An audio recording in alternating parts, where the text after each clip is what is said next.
Once upon a time, in a remote village bordered by a dense, dark forest, tales of a mysterious entity dwelling within its depths were whispered among the locals.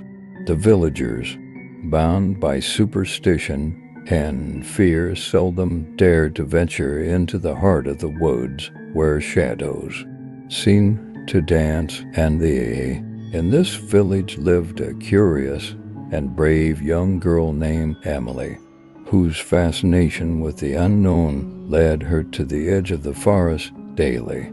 She would often gaze into the dense thicket, her imagination alight with possibilities of what secrets the woods might hold. One fateful night, under the light of a full moon, Emily's curiosity got the better of her.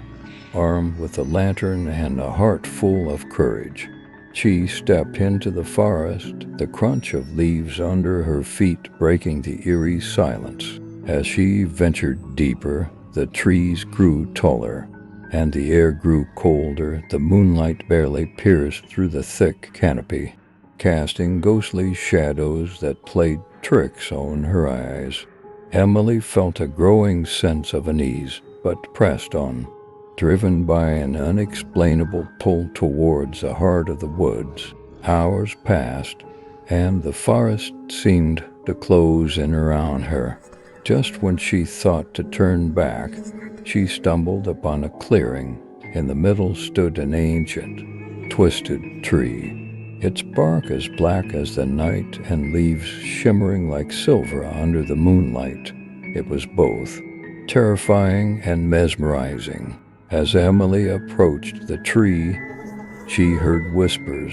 The voices were faint at first but grew louder, pleading, warning, beckoning. The air around her grew thick with a chilling mist, and the ground seemed to pulse under her feet. Suddenly, the ground opened up, revealing a hidden underground chamber. Emily, driven by an overwhelming desire to uncover the truth, descended into the darkness.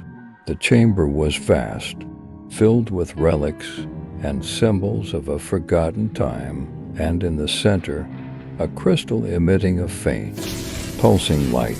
As she touched the crystal, visions flooded her mind. She saw the history of the forest, the entity that protected it, and the reason for its seclusion. The entity, a guardian spirit, had been trapped within the crystal, its power used to keep the forest alive but at a great cost. Emily realized that she was the key to freeing the spirit. With a mixture of fear and determination, she performed the ritual shown in her visions. As the final words left her lips, the crystal shattered, releasing a blinding light.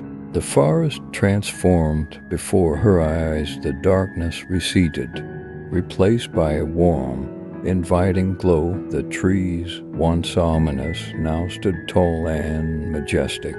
The spirit, in gratitude, granted Emily a gift, the ability to communicate with the natural world. Emily emerged from the forest changed, carrying with her the secret of the Shadowy Woods.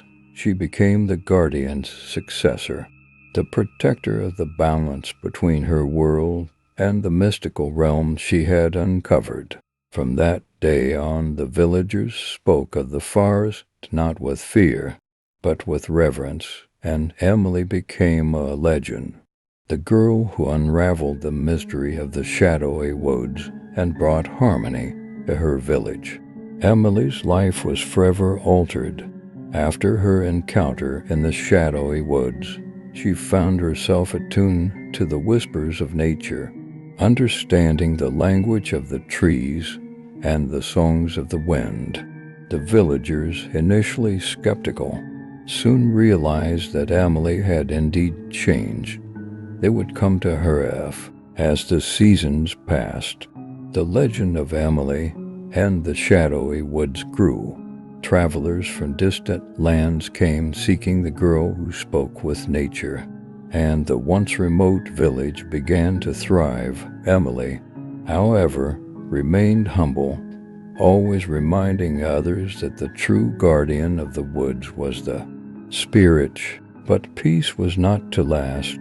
Dark clouds gathered on the horizon, bringing with them a new challenge, a group of outsiders, driven by tales of the forest's mystical powers. Arrived with the intent to exploit its resources, they cared not for the balance Emily had worked so hard to maintain. The forest reacted violently, trees withered, animals fled, and the once clear streams turned murky and dark. The village, too, felt the impact. With crops failing and sickness spreading, the natural harmony that Emily had nurtured was being undone. Emily knew she had to act. She ventured once more into the heart of the forest, which was now writhing in pain and anger.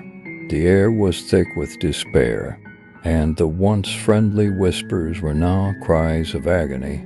Emily felt the pain of the forest as her own, her heart heavy with the burden of impending. In the clearing, where the ancient tree once stood, she found the source of the turmoil. The outsiders had begun to dig, desecrating the sacred ground. Blind to the destruction they caused, Emily confronted them, her words carrying the weight of the forest itself. She spoke of balance, of respect. To her surprise and relief, some listened. Faces marked with shame, they ceased their actions and left. But others, driven by greed, refused to yield. It was then that the forest itself intervened. Vines and roots